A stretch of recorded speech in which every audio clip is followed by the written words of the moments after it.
So, Bella, if you would like to come and speak for a little bit. Bella, we welcome Bella to the stage, lead organizer for the RI chapter of Coyote, or Call Off Your Old Tired Ethics. I really love that. I really love it. Bella has been fighting to demand justice and change the narrative around sex work in RI. She has worked to challenge the narrative touted by NGOs that frame all sex workers as victims or perpetrators of sex trafficking schemes. Currently, she is fighting back against FASTA. Yeah, we should boo FOSTA. They changed everything. that thing changed everything. It's not even it's an it. Anyway, it's an it in a bad way. Thank you. All right. So, FASTA, the recent criminalization of the use of online platforms, which many sex workers use to have greater autonomy and safety to do their work. Here's Bella. Good morning, Rhode Island, or afternoon. Thank you all for coming out. I know it's hot, it might rain. Thank you to all the organizers and everyone that came together to support us today. So June 2nd is International Sex Worker Day. It started in 1975 in France when 100 prostitutes took over a church because they were tired of the police abuse and the community shunning them. And ever since, we've celebrated that holiday internationally.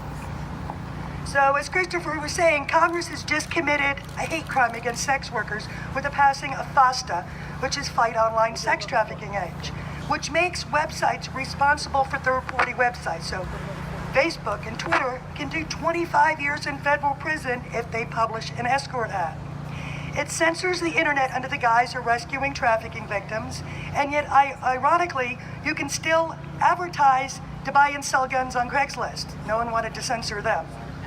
Most of the websites that we used, one in particular was called Backpage. Sex workers use those to advertise, use safety tools, and vet dangerous clients and share information. They also use these platforms to allow community building and supporting one another, because as you can see, it's not really safe for sex workers to really come out in public and organize.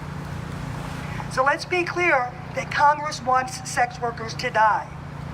Coyote ran an after FOSTA survey on 260 sex workers, and within 2 weeks of FOSTA passing, we saw a huge increase of exploitation. Many sex workers are no longer able to earn money that can pay the rent, put food on the table. A majority of them are supporting their entire families, and it's the only source of their income. Many sex workers have been evicted. Many of them have been forced back into the streets.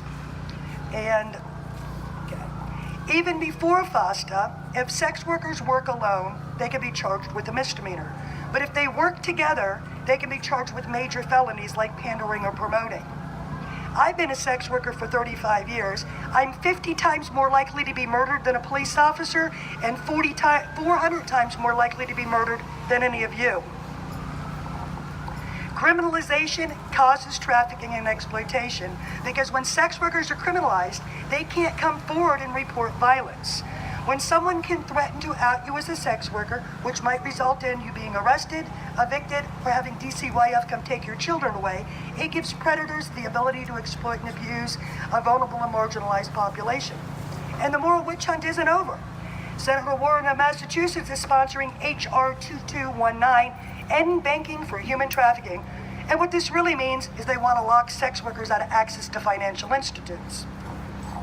Sex workers oppose all forms of exploitation, and we know the only model proven to rid the sex industry of exploitation is decriminalization. Prior to 2009, sex work was decriminalized in Rhode Island. And from 2003 to 2009, gonorrhea went down 30% and rape went down 40% in the whole state. In 2015, Coyote partnered with Brown University, and we surveyed 63 Rhode Island sex workers.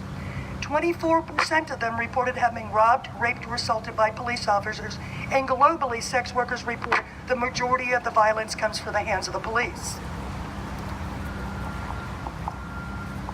Between 2011 and 2016, the U.S. government has sent 18,000 police officers to run vice stings, and they only rescued 652 minors at the cost of $500 million.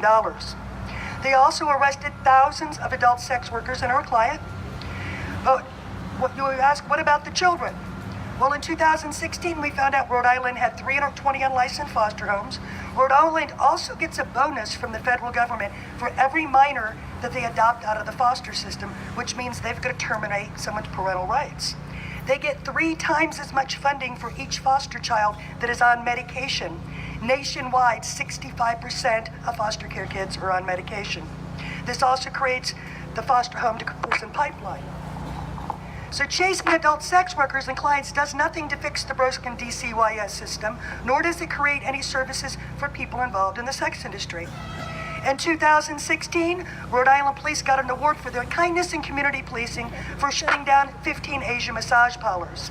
They lied to the public and the media and told them they were sex trafficking rings, yet we found out these were small groups of undocumented women who worked together to ensure their safety, and to our knowledge, the majority of them were deported. Per state and federal law, anyone that under 18 who engages in this sex work is a domestic sex trafficking victim.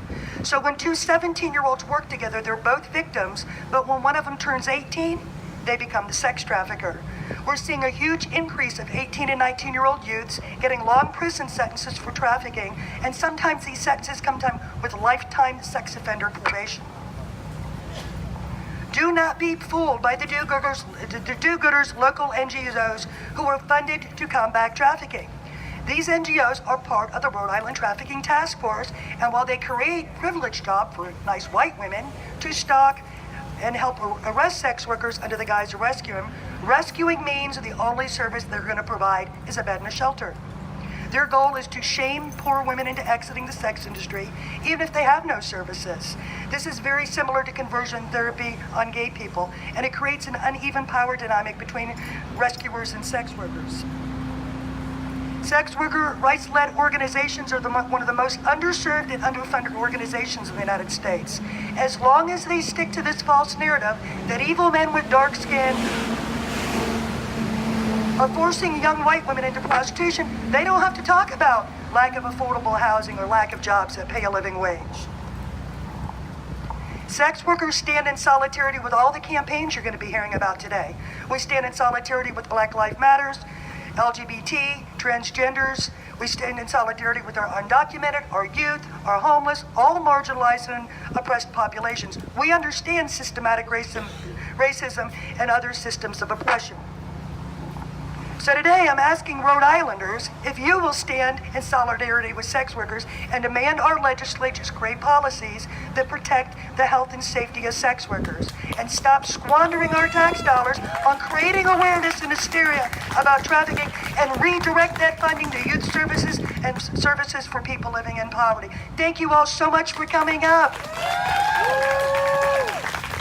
Thank you, Bella.